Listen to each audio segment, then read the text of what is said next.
I won't smile at all then, since you don't like my smile. Hi guys, I am here with a Christmas story. I hope you guys are having a good night. Our Christmas story. We don't got many left, guys. Alright, let's see. Let's start with our advent calendar. Advent. Advent. Whatever. Not event. Advent. Do you want to read this? Can't read. Don't know how. December 21st, 2020. This is the shortest day of the year, so look for light in the darkness. Good thing they said that, because it's a coincidence they actually said that. This is the shortest day of the year, so look for a light in the darkness. This is the night the Christmas star is supposed to be seen. About 45 minutes after it first gets dark or so, they said. But it looks so bad out here right now, guys. It's raining and it's already gray and it's only 4 o'clock. So I don't know if we're going to be able to see it or not. It's foggy already. But I'm sure going to look for it. And if I can see it, I'm going to take a video. Let me know if you guys see it. It hasn't been seen, of course. That's the star that led the wise men to baby Jesus. Has not been seen in 800 years. So this is a once-in-a-lifetime opportunity, guys. So if you can do it, go look for it tonight. You'll know the one if you see it. Oh, I hope we get to see it. I have to remind my niece about it too. And today's actually the first day of winter here. Is it the same for you guys, Layla? Is it your guys' first day of winter too, or is it totally different there? Layla lives in Finland. The houses and stuff over there, she sent me the little houses, the pictures she sent me, Layla, on the computer. They look so cute. They look like little cottages, like you see in those little Christmas villages and stuff. So cute.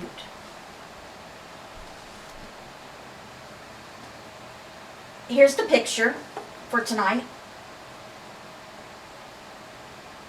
It is by Roberta Messner, Roberta Messner from Huntington, West Virginia, and it is called The Single Life. You can call me Miss Claus. Alright, here we go. A holiday dinner sounded like a great idea, but the minute I walked into the romantic setting, I felt out of place. Happy couples dotted the room, standing by the fire, sipping eggnog by frosted windows. The pairings reminded me of a wedding cake topper I used to collect. I used to collect those perfectly matched brides and grooms. Everyone had someone. Everyone but me. I used to think that too. You have been divorced for years, Roberta, I scolded myself. You should be used to it by now. I'd made the right decision in parting with my cake toppers, at least, donating them to the second-hand boutique I frequented. The chalkware original from the 1930s, the bride's veil still intact, the French small sculpture dolls, the bride holding tight to the groom's tuxedo trousers to make sure he didn't get away, my favorite porcelain design from the 1920s with its intricate hearts. I spotted my name in the Mrs. Claus place card holder at the head of the table and took my seat. The other chairs were marked in twos with Mr. and Mrs. Clauses. I made awkward conversation with the couple sitting around me. But I didn't belong here celebrating. I was a single person with no children or grandchildren, as single could be. Maybe I didn't belong anywhere at all. I took the long way home via Route 60, which took me right past the second-hand store. They're open late tonight, I thought, remembering a wool wrap I'd converted when I dropped off the cake toppers. I pulled into the parking lot full of cars. Miss Claus might as well buy herself something nice, since she had no Santa to do it for her. I'd barely walked into the store when two clerks ran up to me. "Did you see the display?" They turned me around to a tree decorated entirely with my cake toppers. "Weddings," I said, trying to sound lighthearted. "Weddings. They sure can come back to haunt you at Christmas." "Believe me, I know," said a young woman, bouncing a baby on her hip while she considered a blouse. "I wouldn't know," another lady said. "I just never met Mr. Wright, but you should take the blouse." A white-haired woman sidled up behind me. My Lloyd, and I never married. 52 years when he died," she said. "I miss him like crazy, but just look at us. Being alive is wonderful, wouldn't you say?" What a group God had gathered for me on this night. I thought of others, my recently separated neighbor, the friend whose husband was in the nursing home. So many of the women at my church, all of us Miss Clauses on our own, but not alone. Did I really think God wouldn't want us to celebrate? Did that sound like the God I knew? "Where's that wool wrap?" I said. "I'm treating myself, and I don't need Santa's permission." The women clapped while I modeled it, and we all left in good spirits. The single life? No such thing. Makes me think of my mom. Mom and Dad divorced when I was 3. Okay, Mom got remarried when I was a teenager, and they got divorced. And Mom's been single ever since, and it just makes me think of her, being alone and feeling alone all the time. Because, I'm married, my sister's married, my niece is getting married now, her granddaughter. And it makes me think of Jimmy too, because he's never really been in a relationship, and I know he's probably got to feel bad, because he's going to be 20 in January. And I know he's just got to think about stuff like that, And he's the best boy, the best young man any woman would be lucky to have. He is so well-mannered.